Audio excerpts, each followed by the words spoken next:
अस्सलाम वालेकुम। Welcome to my channel voice over by Aamna Shah. I hope कि आप खुश होंगे।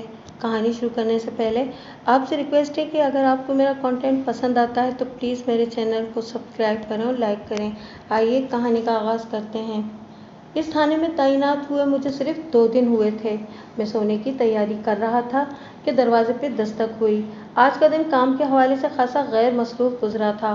क्वार्टर के दरवाजे पर दस्तक का मतलब था थाने में मेरी ज़रूरत पेश आ गई थी। मैं बिस्तर से उठा और जाकर दरवाज़ा खोल दिया। खुले हुए दरवाजे में से मेरी निगाह एक औरत पर गई। इस वक्त रात के 10 बज रहे थे। एक औरत को इस वक्त अपने क्वार्टर के दरवाजे पे खड़ा देखकर मुझे शदीद हैरत हुई। पता नहीं कौन सी मजबूरी से खींचकर मेरे पास ले आई थी। मैंने सरतापा तनकीदी नज़र से बगौर उसका जायज़ा लिया। वो दरमियाने कद की मालिक थी। इस चादर में उसने अपने आप को लपेट रखा था, बल्कि छुपा रखा था। मुझे सिर्फ इसकी आंखें दिखाई दे रही थीं या फिर पाँव। इन्हीं 2 चीज़ों से मैंने अंदाज़ा कायम किया था कि वो कोई औरत है। इस तरह राजदारी के साथ लिपट लिपटा कर रात को घर से निकलना बताता था कि इसके मामले की नौयत खासी संगीन होगी। मैंने बमुश्किल 5 सेकंड तक खामोशी से इसे घूरा, फिर पूछा, कौन हो तुम? मेरा नाम नूरी है। पर्दे की ओट में से उसकी धीमी सी आवाज़ सुनाई दी।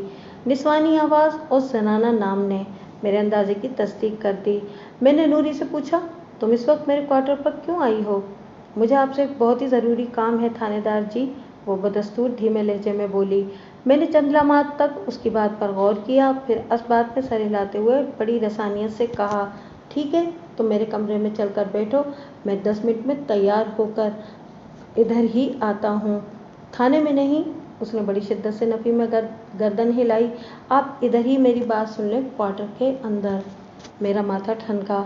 उसने क्वार्टर के अंदर मुलाकात का इरादा जाहिर किया तो मैं चौकन्ना नज़र से उसकी तरफ देखने लगा। फौरी तौर पर मेरा जहन किसी गहरी साजिश की तरफ गया था। मुझसे पहले इस थाने का जो इंचार्ज था, इसे महकमे ने मुअत्तल कर दिया था। इसके खिलाफ बदउनवानी और रिश्वत सताने की इतनी ज़्यादा शिकायत ऊपर जमा हो चुकी थी कि अफसरान बाला को इसके खिलाफ इंतहाई कदम उठाने पर मजबूर होना पड़ा। इस वक्त मेरा जहन मज़कूरा थाने के इंचार्ज रफ़ीक सियाल के बारे में बड़ी तेज़ी से सोच रहा था। रफ़ीक सियाल से मेरी कभी कोई दोस्ती या दुश्मनी नहीं रही थी। मुमकिन है अपने साथ होने वाली महकमाजाती कार्रवाई का जिम्मेदार वो मुझे समझता हो और मुझे किसी चक्कर में फंसाकर जलील और रुस्वा करने के लिए उसने कोई मंसूबा बना लिया हो। नूरी उसकी आलाकार हो सकती थी। हालात मोहतात रहने का तकाजा करते थे। मैंने 1 सेकंड में ये सब सोचा और नूरी से कहा, बीबी, मैं तुम्हें अपने क्वार्टर के अंदर नहीं बुला सकता। तुम्हें जो भी कहना है इधर थाने चलकर ही कहना होगा। आप मुझे गलत औरत न समझें थानेदार जी, वो लजाजत से बोली। मैं आपको कोई नुकसान नहीं पहुंचाऊंगी। सिर्फ 10 मिनट की बात है। मैं अपनी बात कहकर जैसे खामोशी से आई हूँ वैसे ही वापस भी चली जाऊंगी।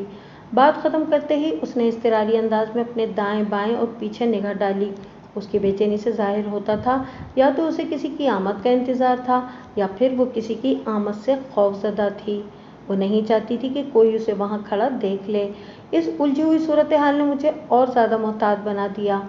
मैंने दो टोक अंदाज में कहा, बीबी, तुम्हें 10 मिनट बात करना है या फिर 10 घंटे, इससे कोई फ़र्क नहीं पड़ता। सरकार ने ये क्वार्टर मुझे आराम करने के लिए दिया है। मैं अपनी जिम्मेदारियों को थाने ही में पूरा करता हूँ। अगर तुम्हें वाकई मुझसे कोई ज़रूरी काम है तो तुम्हें थाने में चलना होगा। वो मिन्नत रेज़ लहजे में बोली। आप मेरी बात समझने की कोशिश करें थानेदार जी। समझ रहा हूँ, इसीलिए तो ये मशवरा दे रहा हूँ, मैंने ठोस अंदाज में कहा। मैं थाने में जा सकती तो फिर इधर आने की मुझे ज़रूरत ही क्या थी? उसकी बात ने मुझे चौंका दिया। मैंने पूछा, नूरी, थाने चलने में क्या कबाहत है? अगर मैं वहाँ चली गई तो बहुत गड़बड़ हो जाएगी। वो एक मरतबा फिर परेशानी से इधर उधर देखते हुए बोली। उसके इस मुबहम और पुरस्कार अंदाज ने मेरे तजस्सुस को हवा दी। मैंने एक चाल चलते हुए उससे कहा, नूरी, मैं तुम्हें अपने क्वार्टर के अंदर बुला लूँगा, लेकिन तुम्हें पहले बताना होगा तुम्हारे थाने में जाने से क्या गड़बड़ हो सकती है। एक लम्हे के लिए वो मुझे मुताम्मिल नजर आई, फिर बोली, जनाब, मैं इस वक्त जिस शख्स की शिकायत लेकर आपके पास आई हूँ वो इधर थाने में मौजूद है। इसके इंकिशाफ ने चौंकाने के साथ ही मुझे तजब्जुब में भी डाल दिया। तुम किस शख्स की बात कर रही हो? मैंने उलझन ज़दा लहजे में इस्तफसार किया। वो है ना अपना मुस्तफ़ा, उसने जवाब दिया। मुस्तफ़ा? मैंने ज़ेरे लब दोहराया। क्या वो इस इलाके का कोई गुंडा बदमाश है जो तुम इससे इस कदर खौफजदा नजर आ रही हो? जनाब, मुस्तफ़ा मेरे खामिद का नाम है, नूरी ने बताया। अगर उसने मुझे थाने में देख लिया तो बस फिर मेरी खैर नहीं, वो मेरी चमड़ी उधेड़ कर रख देगा। इसकी खौफजदगी पर मुझे दिल ही दिल में बहुत हंसी आई। ताहम मैंने संजीदा लहजे में इससे पूछा, नूरी बताओ, इस थाने का इंचार्ज कौन है? आप हैं जनाब, और कौन हो सकता है? उसने कहा, मैं थानेदार हूँ तो फिर थानेदारी भी मैं ही करूँगा। मैंने तसल्ली आमेज़ लहजे में कहा, तुम्हें अपने खामिद से डरने की कोई ज़रूरत नहीं। जनाब, वो खामिद तो बाद में है, पहले पुलिस वाला है, वो अजीब से लहजे में बोली। है तो एक मामूली सा सिपाही, लेकिन किसी हवलदार से भी ज़्यादा रौब जमाता है। इसकी वजह से मैं चौंका। मैंने पूछा, क्या तुम्हारा घर वाला भी पुलिस के महकमे से ताल्लुक़ रखता है? ये बात तुमने पहले क्यों नहीं बताई? क्या आप मुस्तफ़ा को नहीं जानते? वो हैरत से बोली। वो तो आपके अमले में शामिल है, कांस्टेबल मुस्तफ़ा। ओह, मैंने मुतासिफाना अंदाज में गहरी सांस ली। तुम भी रात में बुझारतें डालने आई हो? बात को इतना घुमा फिराकर करने की क्या ज़रूरत थी? सीधी सीधी तरह कह सकती थी कि तुम कांस्टेबल मुस्तफ़ा की बीवी हो। गलती हो गई थानेदार जी, वो माजरत खाना लहजे में बोली। दरअसल मैं बहुत परेशानी में यहाँ आई थी, इसलिए शायद सही तरीके से अपना मकसद आपको बता नहीं सकी। वो लम्हे भर को रुकी, फिर इजाफा करते हुए बोली, अब तो आप मेरी मजबूरी को समझ गए हैं ना? नूरी ने आखिरी जुमला इस अंदाज में अदा किया जैसे कह रही हो, मेरी मजबूरी समझ में आ गई है तो मुझे अपने क्वार्टर के अंदर आने की इजाज़त दे दें। बात ख़त्म करके वो एक मरतबा फिर इज़्तिरारी और फ़िक्रमंदाना नज़र से गिरदोनवा का जायज़ा लेने लगी। मैंने एक लम्हा इसकी दरख्वास्त पर गौर किया, फिर इसकी मजबूरी और परेशानी देखते हुए इसे क्वार्टर के अंदर आने की इजाज़त दे दी। पता नहीं बेचारी अपने शौहर का कौन सा दुखड़ा रोने के लिए आई थी। वो मई के आखिरी अय्याम थे। दिन के साथ साथ रात भी अच्छी खासी गर्म होने लगी थी। मैंने सोने के लिए सहन में चारपाई डाल रखी थी। इन दिनों कमरे में सोना तो गोया जहन्नम के दरवाजे पर बैठकर ज़िंदगी गुजारने के मुतरादिफ था। खुले आसमान के नीचे सहन में सोना कदरे सुकून बख्श था। मैंने नूरी को इसी चारपाई पर बैठने के लिए कहा जो मैंने अपने सोने के लिए बिछा रखी थी, और ख़ुद इस क्वार्टर के अकलौते कमरे में दाखिल हो गया। नूरी को क्वार्टर के अंदर लाते हुए मैंने एहतियातन बैरूनी दरवाजे को अंदर से बंद नहीं किया था। दरवाजे के किवाड़ नीमवा अंदाज का मुजाहरा कर रहे थे। मैंने कमरे से एक कुर्सी निकाली और बाहर आ गया। इसके बाद मैंने इस कुर्सी को चारपाई के नज़दीक बिछाया और नूरी की तरफ मुतवज्जा हो गया। हाँ, अब बताओ कि तुम्हें मुस्तफ़ा से कौन कौन सी शिकायत है? इसने शिकायत का एक बड़ा सा गट्ठर खोलकर मेरे सामने रख दिया। मैंने बड़ी तवज्जो से उसकी बिप्ता सुनी। उसके बयान में कोई भी गैर मामूली और निहायत अहम नुक्ता मुझे नज़र न आया। वो आम से शिकवे गिले थे जो अमूमन बीवियों को अपने शौहरों से होते हैं। मसलन मुस्तफ़ा उसका ख्याल नहीं रखता, वो कोई जायज़ फरमाइश भी कर दे तो चीखने चिल्लाने लगता है, और अगर उसका गुस्सा हद से बढ़ जाए तो मारपीट पर भी उतर आता है। वो बड़े वहशियाना अंदाज में हाथ पांव चलाकर उसकी हड्डी पसली एक कर देता है। अलावाज़ी दूसरी औरतों में भी दिलचस्पी लेता है और अपनी तनख्वाह का बेशतर हिस्सा वो नामहरम पराई औरतों पर लुटा देता है, वगैरह वगैरह। नूरी की पूरी बात सुनने के बाद मैंने तसल्ली आमेज़ लहजे में कहा, तुम फिक्र ना करो, मैं मुस्तफ़ा को समझाने की कोशिश करूँगा। मुझे उम्मीद है वो आइंदा तुम्हें तंग नहीं करेगा। थानेदार जी, मुझ पर बात ना आए, वो खुशामदाना अंदाज में बोली। अगर मुस्तफ़ा को पता चल गया कि मैंने आपसे उसकी शिकायत की है तो वो कूट कूट कर मेरी हड्डियों का सुरमा बना देगा। मैंने ठहरे हुए लहजे में कहा, तुम्हारा नाम कहीं भी नहीं आएगा, तुम्हें परेशान होने की ज़रूरत नहीं। मैं बड़े तरीके सलीके से इससे बात करूँगा, तुम्हारी जानिब तो इसका शक भी नहीं जाएगा। अल्लाह आपका भला करे थानेदार जी, वो एक पुरसुकून सांस खारिज करते हुए दुआइया अंदाज में बोली। आप मुझे कोई नेक आदमी मालूम होते हैं, वरना वो पहले वाला थानेदार। नूरी बोलते बोलते रुक गई। मैंने जल्दी से पूछा, क्या हुआ पहले वाले थानेदार को? इसका अधूरा इशारा साबिक इंचार्ज रफ़ीक सियाल की तरफ था। अगरचे मैं इसका इशारा पूरी तरह समझ गया था, लेकिन फिर भी अपने अंदाजे की तस्दीक ज़रूरी समझी। उसने थोड़े तामुल के बाद मेरे सवाल के जवाब में बताया, साबिक थाना इंचार्ज के लिए उसके अंदाज से नफरत झलकती थी। मैं एक रोज़ मुस्तफ़ा की यही शिकायत लेकर इस थानेदार के पास भी आई थी। इसने मेरी तो पता नहीं सुनी या नहीं सुनी, अलबत्ता इस दौरान वो गंदी नज़रों से मेरे सरापे को खोजता रहा। लगता था कमबख्त ने ज़िंदगी में कोई औरत नहीं देखी थी। वो लम्हे भर के बाद फिर बोली, मैं तो इसके पास आकर ही पछता रही थी। उसने मुझसे वादा किया कि वो मुस्तफ़ा को एक दिन में सीधा करके रख देगा। थानेदार जी, औरत की छठी हिस्स बहुत तेज़ होती है, ख़ास तौर पर मर्द के हवाले से ये कुछ ज़्यादा ही तेज़ी दिखाती है। मैंने इस थानेदार की आंखों में हविस के साए लहराते हुए देख लिए थे, इसलिए फ़ौरन समझ गई वो मुझसे खोखला वादा कर रहा है। मैं इसका शुक्रिया अदा करके जाने लगी तो उसकी नीयत खुलकर सामने आ गई। वो ख़राब नज़रों से मेरी तरफ देखते हुए बोला, नूरी, तुम्हारी तो किस्मत फूट गई। पता नहीं तुम्हारे माँ बाप ने क्या देखकर तुम्हें मुस्तफ़ा के पल्ले बांध दिया। तुम्हारे सामने तो वो बिल्कुल लंगूर लगता है। हीरे जैसी लड़की को रोल दिया है बेवकूफ़ वालिदैन ने। तुम्हारी कद्र कीमत तो सिर्फ मेरे जैसा कोई जौहरी ही जान सकता है। फिर वो बड़े भोंडे अंदाज में हंसा और मायनाखेज लहजे में बोला, मुझे उम्मीद है कि तुम आती जाती रहोगी। इससे ज़्यादा खुले अल्फाज में वो शैतान अपने अज़ाइम का इजहार क्या करता। मैंने उसकी नीयत को भांप लिया। इन लम्हात में मुझे अपनी हिमाकत पर सख्त गुस्सा आ रहा था। मैं वहाँ जाकर पछता रही थी। मैंने यही सोचा कि इस खबीस के सामने गर्मी दिखाना मुनासिब नहीं होगा, इसलिए किसी तरह सच्चा झूठा यकीन दिलाकर मैंने उससे जान छुड़ाई और घर आ गई। इस शैतान की औलाद ने बाद में मुस्तफ़ा को पता नहीं क्या क्या पट्टी पढ़ाई कि वो और ही ज़्यादा मेरा दुश्मन बन गया। अब तो वो बच्चों की भी परवाह नहीं करता। इन मासूमों के सामने ही मुझे रूई की तरह धुनक कर रख देता है। नन्हे सहन इसके रवैये से सख्त खौफज़दा हैं। मुस्तफ़ा का नाम सुनते ही उनके चेहरे इस तरह वहशतज़दा हो जाते हैं जैसे कोई ख़तरनाक डाकू इन्हें तहस नहस करने आ रहा हो। बात के इख्तिताम तक उसकी आवाज़ अच्छी खासी भीग गई। मुझे वो खासी दुखी और मुसीबतज़दा औरत महसूस हुई। उसके खामोश होने पर मैंने उससे पूछा, नूरी, मुस्तफ़ा से तुम्हारी शादी को कितना अरसा हुआ है? 2 महीने पहले 7वां साल लगा है जी। क्या वो शुरू ही से ऐसा है? शादी के बाद 1 साल तक वो बिल्कुल ठीक ठाक रहा था, नूरी ने बताया। मारने कूटने और चीखने चिल्लाने वाला मर्ज बाद में पैदा हुआ है। अब तो मैं इतनी तंग आ गई हूँ कि जी चाहता है नहर में छलांग लगाकर अपनी जान दे दूँ, लेकिन मासूम बच्चों की मोहब्बत मुझे ऐसा नहीं करने देती। उसकी आवाज़ भर्रा गई। तुम्हारे कितने बच्चे हैं नूरी? मैंने इस्तफसार किया।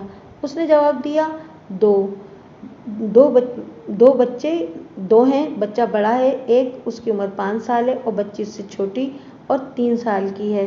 फिर उसने मुझे अपने बच्चों के नाम जावेद और निगहत बताए। एक सवाल काफ़ी देर से मेरे जहन में चकरा रहा था और इसकी चकराहट मेरी सोच को उलझा रही थी। मैंने इस फांस को निकालने की खातिर नूरी से पूछ लिया, तुम्हें साबिक थानेदार का एक तल्ख तजर्बा हो चुका था, इसके बावजूद भी तुम तारीक रात में तने तनहा अपने खामिद की शिकायत लेकर मेरे पास आ गई हो। तुमने ये नहीं सोचा कि अगर मैं भी इस शख्स की तरह हविस का पुजारी साबित हुआ तो फिर तुम क्या करोगी? उसने एक लम्हे के लिए सोचा, फिर मेरे सवाल का जवाब देते हुए बोली, थानेदार जी, आपको हमारे इलाके में आए हुए अभी 2 दिन ही हुए हैं, लेकिन लोग आपके बारे में बहुत कुछ कह रहे हैं। ख़ास तौर पर आपकी ईमानदारी, शराफत और इंसाफ पसंदी के किस्से चारों तरफ गर्दिश कर रहे हैं। मुझे तो मुस्तफ़ा ने आपके बारे में बताया है। वो एक लम्हे को रुकी, फिर बात को आगे बढ़ाते हुए उसने कहा, हर इंसान को अपनी कब्र में जाना है, इसलिए हक सच बात करना चाहिए। मुस्तफ़ा की दीगर बुरी आदतें और गुस्सा अपनी जगह, लेकिन इसकी इस खूबी को मैं तस्लीम करती हूँ कि वह एक फर्शनास और मेहनती पुलिस वाला है। उसने हमेशा कानून का साथ दिया है और कानून तोड़ने वालों के हाथ पांव तोड़ने से भी दरेक नहीं किया, इसलिए पिछले थानेदार से इसकी कभी नहीं बन सकी। आपके आने पर मुस्तफ़ा ने बड़ी खुशी का इजहार करते हुए मुझे बताया है कि अब इस इलाके और थाने का हर बिगड़ा टुकड़ा मामला बिल्कुल अलिफ की माने सीधा हो जाएगा। इसलिए मैंने सोचा, जुमला अधूरा छोड़कर उसने गहरी सांस ली और बोली, मैंने सोचा दूसरे मामला को तो आप सीधा करते ही रहेंगे, क्यों ना मैं सबसे पहले इस मुस्तफ़ा को ही सीधा करवा लूं।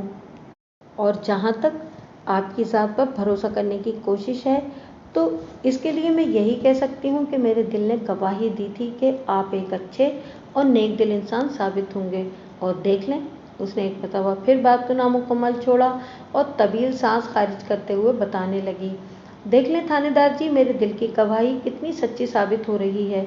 अगरचे मैंने इस वक्त अपने जिस्म को एक बड़ी चादर में अच्छी तरह लपेट रखा है, इसके बावजूद भी आपने एक मरतबा भी आंखें फाड़ कर या नज़र भर कर मुझे देख लेने की कोशिश नहीं की। उसने बड़ी गहरी बात की थी। मैंने 2-4 मरतबा तनकीदी नज़र से इसे देखा ज़रूर था, ख़ास तौर पर जब खुले हुए दरवाजे से मैं पहली मरतबा इस पर मेरी नज़र पड़ी थी। लेकिन ये जायज़ा इस देखने के ज़ुमरे में नहीं आता था जिसका हवाला नूरी ने दिया था। ये सच है, औरत मर्द की निगाह और नीयत को भांपने में कभी गलती नहीं कर सकती। पता नहीं ये इसकी छठी हिस्स का एजाज़ है या फिर 7वीं 8वीं 9वीं और 10वीं भी इसके लिए हर लम्हा आमादाए ताउन रहती हैं। नूरी 10 मिनट का कहकर मेरे क्वार्टर में आई थी और अब उसे यहाँ बैठे हुए लगभग आधा घंटा गुजर गया था, लेकिन इस दौरान में या तो इसकी सिर्फ मैं आंखों को देख सका था या फिर एक मरतबा उसका बायां हाथ लम्हाती तौर पर चादर से बाहर निकल आया था और मैं इस हाथ की झलक देखने में कामयाब हो गया था। नूरी ने अपने बाएं हाथ की अंगुश्ते शहादत में चांदी का एक छल्ला पहन रखा था जिसमें छोटे छोटे सुर्ख नगीने जड़े हुए थे। नूरी की आंखों का रंग बादामी था। रात अपने सफ़र को तेज़ी से आगे बढ़ा रही थी, लिहाजा मैंने नूरी से कहा, अब तुम बेफिक्र होकर अपने घर चली जाओ, मैं जल्द से जल्द तुम्हारे मसले को हल करने की कोशिश करूँगा। वो उठकर खड़ी हो गई और मुल्तजियाना अंदाज में बोली, थानेदार जी, मुस्तफ़ा को मेरे यहाँ आने के बारे में सुनगुन नहीं मिलनी चाहिए। मैंने कहा है ना, तुम हर हवाले से मुतमईन होकर यहाँ से जाओ। मैंने कहा, मैं बड़ी सियासत से इस मामले को निपटा दूंगा। उसने ममनूनियत भरे अंदाज में मेरा शुक्रिया अदा किया और जाने के लिए मुड़ी। मैंने अपनी मालूमात की गर्ज से पूछ लिया, तुम लोग अहमदनगर के किस हिस्से में रहते हो? मैं जिस कस्बे में थानेदार बनकर पहुंचा उसका नाम अहमदनगर था। इस कस्बे के दरमियान से एक बड़ी नहर शर्कन गरबन गुजरती थी, जिसने अहमदनगर को शुमाली और जुनूबी 2 हिस्सों में तकसीम कर दिया था। इस नहर के आसपास का सारा इलाका बहुत जरखेज था। दूर तक सरसब्ज खेत मुस्कुराते लहलहाते दिखाई देते। अलबत्ता अहमदनगर के जुनूब मशरिक में इन खेतों के आगे एक घना जंगल वाक़ था, जिससे मुतालिक अजीबो-गरीब कहानियाँ मशहूर थीं।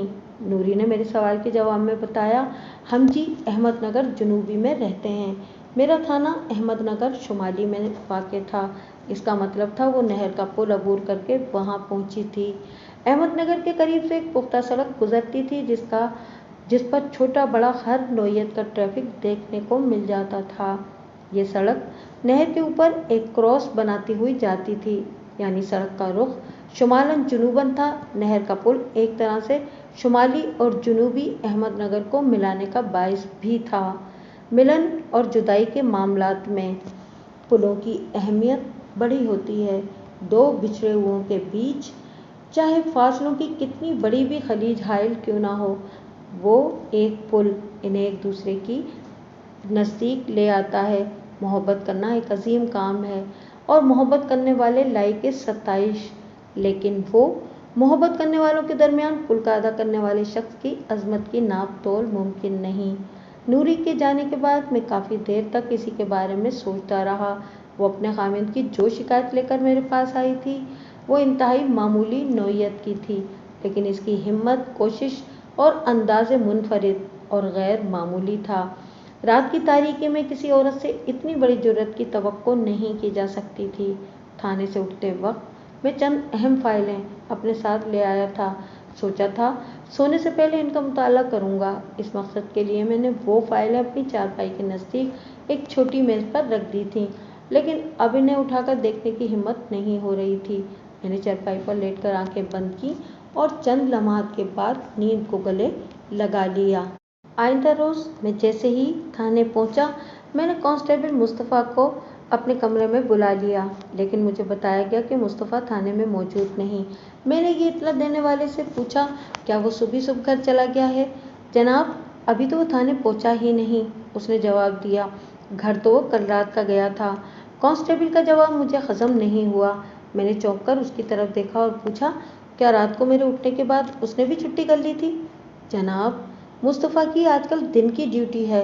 कांस्टेबल ने ऐसी नज़र से मुझे देखा जैसे मैं किसी नए नए अमीर या नए नए फ़कीर का किरदार अदा कर रहा हूँ। वो तो कल रात को आपके उठने से पहले ही घर जा चुका था। मैं उलझ कर रह गया। मुस्तफ़ा की बीवी नूरी रात 10 बजे मेरे क्वार्टर पर आई थी और वो थाने का रुख महज इसलिए नहीं करना चाह रही थी कि वहाँ उसका खामिद मुस्तफ़ा मौजूद था। इसका वाज़ेह मतलब यही था कि मुस्तफ़ा की ड्यूटी रात की थी, लेकिन मेरे सामने खड़ा कांस्टेबल कोई और ही कहानी सुना रहा था। मैंने अपनी उलझन को उस पर ज़ाहिर नहीं होने दिया और चेहरे के तासुरात पर काबू पाते हुए कहा, अच्छा ठीक है, तुम जाओ। मुस्तफ़ा जैसे ही थाने पहुँचे, इसे मेरे पास भेज देना, मुझे इससे एक ज़रूरी काम है। कांस्टेबल ने एड़ी बजाई, ओके सर, और कमरे से निकल गया। इस थाने की इंचार्जी संभाले मुझे आज तीसरा दिन था। मैं थाने के स्टाफ से फर्दन फर्दन मिल चुका था और उनकी जिम्मेदारियां भी मेरे इल्म में आ चुकी थीं। हो सकता है नया नया होने की वजह से मैं भूल गया हूँ या अभी ज़हन नशीन ना हुआ हो कि मेरे थाने के किस शख्स की ड्यूटी दिन की है और किसकी रात की। लेकिन मुस्तफ़ा की बीवी ने तो इस मामले में गलती नहीं कर सकती थी। अगर उसने कहा था कि मुस्तफ़ा ड्यूटी पर है तो इसका मतलब था इसकी ड्यूटी रात की थी, और अगर ऐसा नहीं था तो फिर नूरी ने झूठ क्यों बोला था। अब ये सवाल सर उठाकर खड़ा हो गया कि नूरी को झूठ बोलने की ज़रूरत क्यों पेश आई। मैं इस मुमकिन सवाल के मुमकिन जवाब या जवाबात पर गौर कर ही रहा था कि मुझे बताया कि मुस्तफ़ा ने थाने में कदम रख दिया है। बताने वाले को मैंने हुक्म दिया कि वो मुस्तफ़ा को फ़ौरन मेरे कमरे में भेज दे। चंद लम्हात के बाद मुस्तफ़ा मेरे सामने मौजूद था। इसकी सूरत देखते ही मुझे याद आ गया कि क्या यही कांस्टेबल मुस्तफ़ा है। मुस्तफ़ा की उम्र 28 और 30 के दरमियान रही होगी। वो मुतनासिब जिसामत का मालिक एक पस्ता कामत शख्स था। उसने चेहरे पर मुनासिब साइज़ की दाढ़ी भी रखी हुई थी। पेशानी की लकीरों और आंखों से अंदाज़ा होता था कि वो एक खुशीला और कड़क शख्स होगा। इस हवाले से नूरी की शिकायत में वज़न नज़र आता था। मुस्तफ़ा ने नहायत ही संजीदा अंदाज में मुझे सलाम किया और बोला, मलिक साहब, आपने मुझे किसी ज़रूरी काम से बुलाया है। इसकी संजीदगी और मतानत को देखकर मैं शीशोपन में पड़ गया कि बात कहाँ से शुरू करूँ। तुम बैठोगे तो ज़रूरी काम बताऊँगा ना, मैंने उसकी आंखों में देखते हुए सरसरी लहजे में कहा। वो खामोशी से एक कुर्सी खींचकर बैठ गया। मैंने उसके चेहरे के तासुरात का जायज़ा लेते हुए इस्तफसार किया, मुस्तफ़ा, तुम्हारी ड्यूटी रात की नहीं थी? नो सर, वो बदस्तूर संजीदा लहजे में बोला, पिछले कुछ अरसे से मैं दिन में ड्यूटी कर रहा हूँ। मुस्तफ़ा के संजीदा जवाब ने मुझे उलझन में डाल दिया था। अगर वो गलत नहीं कह रहा था तो फिर नूरी ने दरोगोई से काम लिया था। मुस्तफ़ा की बात की तो सारे थाने का अमला गवाही दे सकता था। इसका मतलब था कि नूरी ने गलत बयानी से काम लेते हुए मुझे बेवकूफ़ बनाने की कोशिश की थी। मगर क्यों? इस क्यों का जवाब या तो नूरी दे सकती थी और या फिर मुस्तफ़ा। मैं मुस्तफ़ा की तरफ मुतवज्जा हो गया। उसने उलझन भरे लहजे में मुझसे पूछा, मलिक साहब, खैरियत तो है ना? इसके अंदाज में तशवीश झलकती थी। मैं ये तो समझ गया कि कहीं ना कहीं कोई ना कोई गड़बड़ ज़रूर है, लेकिन क्या गड़बड़ है इसको सामने लाना अभी बाकी था। मैंने मुस्तफ़ा की तरफ देखते हुए ठहरे हुए लहजे में कहा, अगर मैं ये कहूँ कि खैरियत नहीं है तो मैं क्या बता सकता हूँ जनाब। वो हैरत भरे अंदाज में मुझे देखने लगा। मैंने कहा, तो तुम मुझे सिर्फ इतना बता दो कि गुज़िश्ता रात 10 बजे तुम कहाँ थे। उसने मुतामिलाना नज़र से मुझे देखा और जवाब दिया, इस वक्त मैं अपने घर में था। जनाबे अली, तुम अहमदनगर जुनूबी में रहते हो ना? मैंने अपनी तस्दीक की खातिर इससे पूछ लिया। इसने हैरत से आंखें पटपटाई और जवाब दिया, जी हाँ, जी हाँ। तुम्हारे घर में तो सब खैरियत है ना मुस्तफ़ा? मैंने पूछा। जी, मेरे घर वाले सब ठीक ठाक हैं। बीवी बच्चे सब राज़ी खुशी हैं। बीवी बच्चे? मुस्तफ़ा ने ये दोनों अल्फाज इतनी हैरत से दोहराए कि मुझे यूँ महसूस हुआ जैसे मैंने किसी अनदेखी अनसुनी मखलूक का जिक्र कर दिया हो। मैंने बदस्तूर उसकी आंखों में देखते हुए बड़ी रसानियत से कहा, मैं तुम्हारे बच्चों जावेद और निगहत की बात कर रहा हूँ। बच्चे?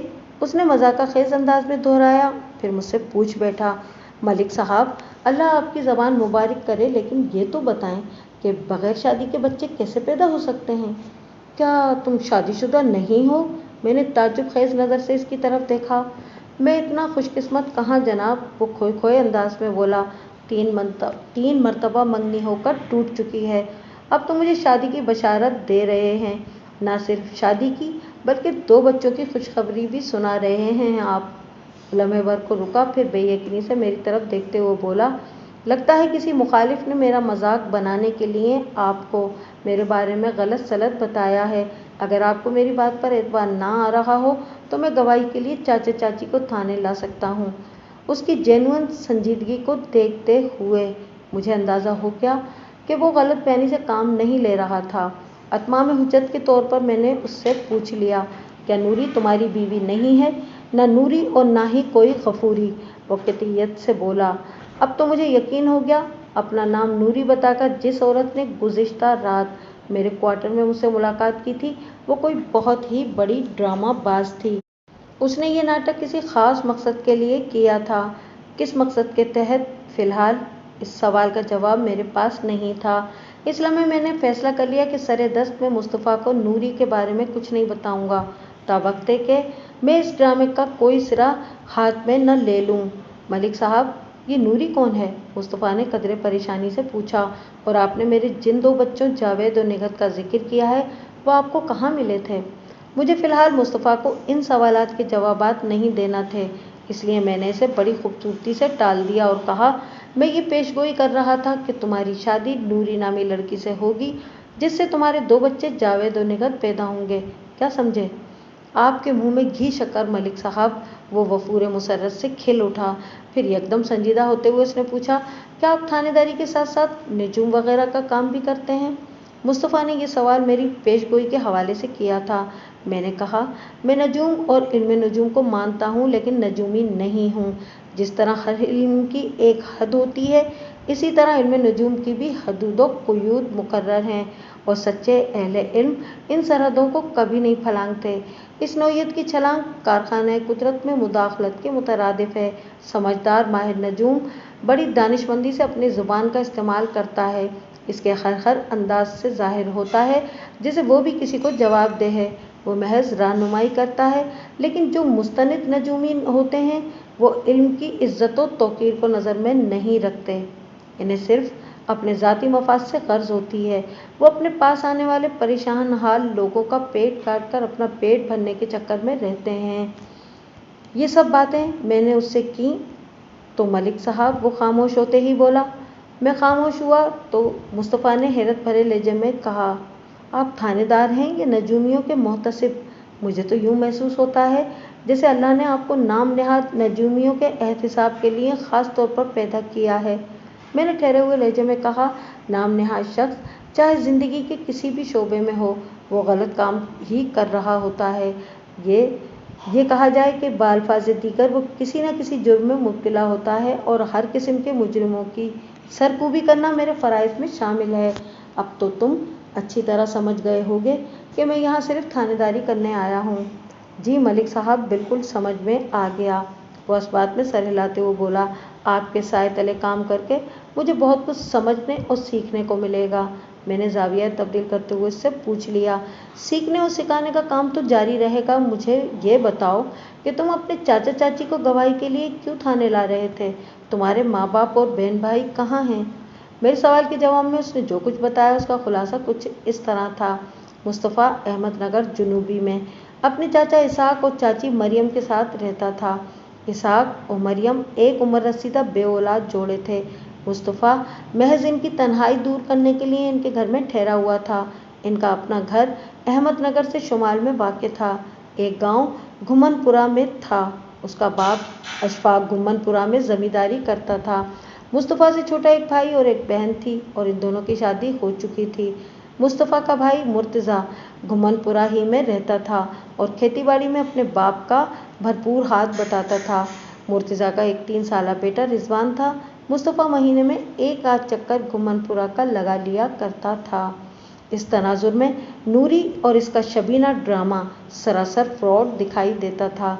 कोई शख्स जब फ्रॉड करता है तो इसके पीछे उसका कोई न कोई ज़ाहिरी या पोशीदा मकसद ज़रूर होता है। नूरी अपना कौन सा मकसद हासिल करने के लिए गुज़िश्ता रात मेरे क्वार्टर पर आई थी, ये जानने के लिए मैंने मुस्तफ़ा से साफ साफ बात करने का फ़ैसला कर लिया। वो मुझे खासा माकूल, सुलझा हुआ और बुर्दबार शख्स दिखाई दिया था, लेकिन मुझे अपने इरादे में कामयाबी न हो सकी, क्योंकि इसी वक्त एक कांस्टेबल ने मेरे कमरे में आकर इतला दी मलिक साहब, जुनूबी में एक औरत को कत्ल कर दिया गया है। जुनूबी से उसकी मुराद अहमदनगर जुनूबी थी। कस्बे के इन दोनों हिस्सों को उमूमन शुमाली और जुनूबी कहा जाता था। मुस्तफ़ा चूँकि जुनूबी से ताल्लुक़ रखता था, इसलिए उसके कान कुछ ज़्यादा ही खड़े हो गए। मैंने इत्तला देने वाले कांस्टेबल से पूछा, कत्ल होने वाली औरत कौन है? अभी तक इसकी शनाख्त नहीं हो सकी, उसने बताया। उसकी लाश उधर खेतों में पड़ी है। मैंने तमाम मौज़ूआत को लपेटकर एक तरफ रखा और कांस्टेबल मुस्तफ़ा को अपने साथ लेकर जाए वकुआ की तरफ रवाना हो गया। नूरी और उसके कारनामे पर बाद में भी बात हो सकती थी। इस औरत का कत्ल इससे कहीं ज़्यादा संगीन मामला था। जल्द ही हम वकुआ पर पहुंच गए। जुनूबी अहमदनगर जुनूबी से अगर मज़ीद जुनूब की तरफ जाएं तो खेतों का एक वसी और अरीज़ सिलसिला था। इसके बाद जुनूब मशरिक़ की सिमत में घना जंगल शुरू हो जाता। यह जंगल मशरिक़ी रुख में फेरते फेरते बिल आखिर आगे जाकर बड़ी नहर के करीब पहुंच जाता था। जाए वकुआ लहलहाते खेतों और जंगल के दरमियान थी। वहाँ चंद मकामी लोग जमा थे। मैंने सबको पीछे हटाया और लाश के करीब पहुँच गया। वो एक जवां साल औरत की लाश थी। इसकी उम्र लगभग 25 साल रही होगी। जिस्म माइल बफर भी। उसने सफ़ेद शलवार के ऊपर फूलदार कमीज पहन रखी थी। पाँव में आम सी जनाना सैंडल थी। इस सैंडल को देखकर मेरे जहन में एक ख्याल सरसर आया, लेकिन यह ख्याल इतना गैर वाज़िह था कि मैं इस पर तवज्जो न दे सका। मैं उकड़ू बैठकर लाश का मुआयना करने लगा। लाश इस वक्त जहाँ पड़ी थी उस जगह को देखकर मुझे ये समझने में कतई कोई दिक्कत ना हुई कि इस औरत को कत्ल भी वहीं पर किया गया था। औरत की शहरक काटकर उसे मौत के घाट उतारा गया था। गर्दन कटने से बेतहाशा खून का इखराज हुआ था और उसकी गवाही इन खेतों की ज़मीन दे रही थी। कोई नहायती तेज़ धार आला इस बदकिस्मत की गर्दन पर आजमाया गया था। इसकी लाश मौत के बेरहम थपेड़े ने इसकी सारी खूबसूरती और रानाई को मलियामेट करके रख दिया था। मौत एक संगीन और शफ़ाक हकीकत है जिसके आगे किसी की पेश नहीं जाती।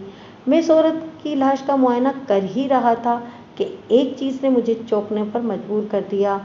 इस औरत ने अपने बाएं हाथ की अंगुश्ते शहादत में चांदी का एक छल्ला पहन रखा था जिसमें छोटे छोटे सुर्ख नगीने जड़े हुए थे।